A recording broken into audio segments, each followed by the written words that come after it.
Oke, selamat datang semuanya. Hari ini kita akan membedah sebuah cerita yang diangkat dari novel dokumenter yang membingkai konflik komunitas menjadi sebuah kisah psikologis yang, jujur aja, cukup menegangkan. Ini adalah kisah tentang gedung sekolah kurban dan mimpi-mimpi yang dicuri. Kita mulai dengan kalimat yang bikin merinding. Ini adalah semacam slogan dari tokoh antagonis kita. Sebuah kalimat yang langsung ngasih kita gambaran tentang sebuah kisah kecerobohan dengan konsekuensi yang sangat-sangat serius. Nah, di cerita ini kita nggak ngomongin orang biasa, kita dikenalkan pada dua arketipe yang sangat kuat, sang malaikat dan sang monster. Di satu sisi, ada si malaikat yang tulus, pekerja keras, yang membangun sesuatu untuk kebahagiaan bersama.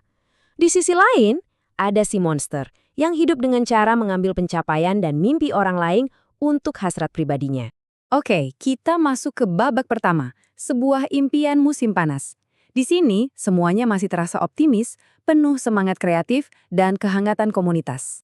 Kenalan dulu sama sang malaikat kita. Kanata, mimpinya itu simpel dan tulus banget. Dia mau bangun sebuah sekolah buat panggung festival musim panas teman-temannya. Dan usahanya luar biasa. Bayangin deh, selama 2 bulan penuh, dia kerja sendirian ngeratain sebuah gunung. Bener-bener sendirian. Semua ini cuma karena dia pengen teman-temannya punya tempat buat bikin kenangan bareng. Lanjut ke babak kedua, monster yang tampak polos. Nah, disinilah suasananya mulai berubah. Kita ketemu sama sang antagonis, dan konflik pun dimulai. Dan ini dia, Sakura Miko, yang dalam cerita ini digambarkan sebagai sang monster. Jadi, di depan publik, dia itu kelihatan kikuk, lucu, menggemaskan, ya kan? Tapi di baliknya ada hasrat yang nggak pernah puas untuk dapat pengakuan. Dan caranya adalah dengan mengambil alih kerja keras orang lain. Dia haus akan validasi. Metafora dari sumber cerita ini benar-benar kuat. Ini menggambarkan gimana Miko mulai ngelirik proyeknya Kanata. Dia ngelihat cahaya dari mimpi itu, tapi bukan untuk dikagumi atau didukung. Melainkan untuk dimiliki, untuk dimakan. Babak ketiga, festival yang dicuri. Disinilah kita bakal lihat gimana mimpi yang tulus itu dirampas dan dikhianati secara sistematis. Proses pengambil alihannya itu cepat banget dan jujur aja, brutal. Tanggal 18 Juli, Miko tiba-tiba ngumumin proyek yang sama persis. Besoknya, tanggal 19, dia langsung mulai bangun. Bukan di tanahnya sendiri, tapi di tanah yang udah susah payah disiapin orang lain. Dan gak lama kemudian, Kanata, si penggagas asli, dipaksa mundur dan harus menyerahkan semuanya. Waktu Kanata ngumumin pengalihan ini, kedengerannya kayak dia ngalah dengan hormat kan. Tapi sumber ceritanya ngungkapin makna di baliknya. Ini bukan soal rasa hormat, ini soal self-defense, tindakan buat menyelamatkan diri. Kanata sadar dia berhadapan dengan sesuatu yang rusak dan rapuh, jadi dia memilih mundur untuk menghindari kehancuran yang lebih besar. Tapi ternyata, ketertarikan Miko sama proyek sekolah itu nggak bertahan lama. Dia cepat bosan. Terus apa? Dia cari target baru. Dia ngelihat ada kreator lain, Pekora, lagi nyiapin acara gede. Yang Miko lakukan adalah dia meluncurkan acara yang sama persis, tepat sebelum acara Pekora dimulai. Tujuannya cuma satu, mencuri sorotan.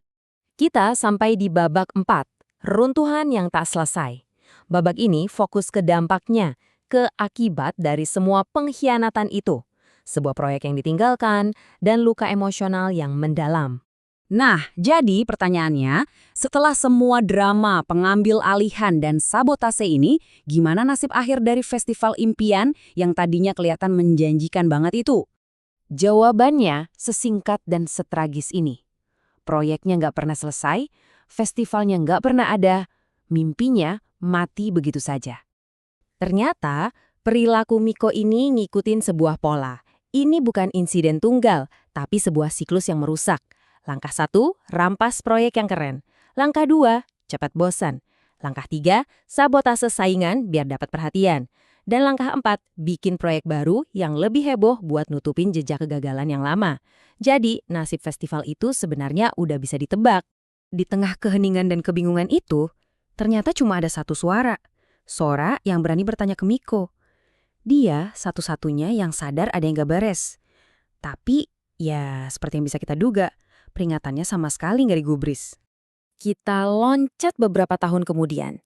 Babak kelima, pelarian sang malaikat. Ini adalah klimaks dari cerita yang nunjukin tindakan terakhir dari sang antagonis yang paling nggak punya perasaan. Rangkaian kejadiannya ini benar-benar bikin geleng-geleng kepala. Setelah Kanata, sang malaikat, akhirnya ngadain siaran perpisahannya yang super emosional, Miko tepat keesokan harinya malah ngebahas lagi proyek festival gagal yang jadi sumber trauma itu. Pemilihan waktunya nunjukin kurangnya empati yang luar biasa. Dan inilah puncaknya. Miko dengan santainya nunjukin logo lama proyek itu, seolah-olah itu kenangan indah miliknya. Dia bahkan ngusulin buat ngadain lagi sambil ketawa kecil soal kepergian Kanata. Seakan-akan pesannya adalah, nah sekarang pencipta aslinya udah pergi, akhirnya mimpi yang kucuri ini bisa sepenuhnya jadi milikku. Kita masuk ke bagian akhir. Epilog, neraka sang tahanan. Disinilah kita dapat tesis utama dari keseluruhan cerita ini. Tentang siapa yang sebenarnya bebas dan siapa yang sebetulnya terperangkap.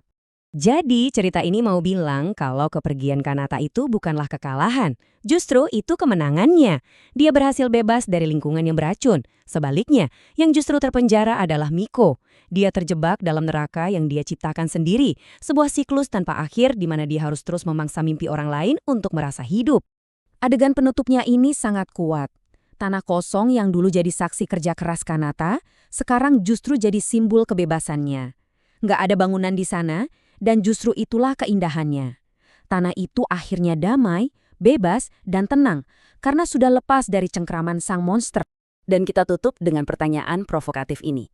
Sebuah pertanyaan yang ngajak kita mikir lagi tentang arti kesuksesan, arti kebebasan, dan tentang penjara yang kadang-kadang tanpa sadar kita ciptakan untuk diri kita sendiri.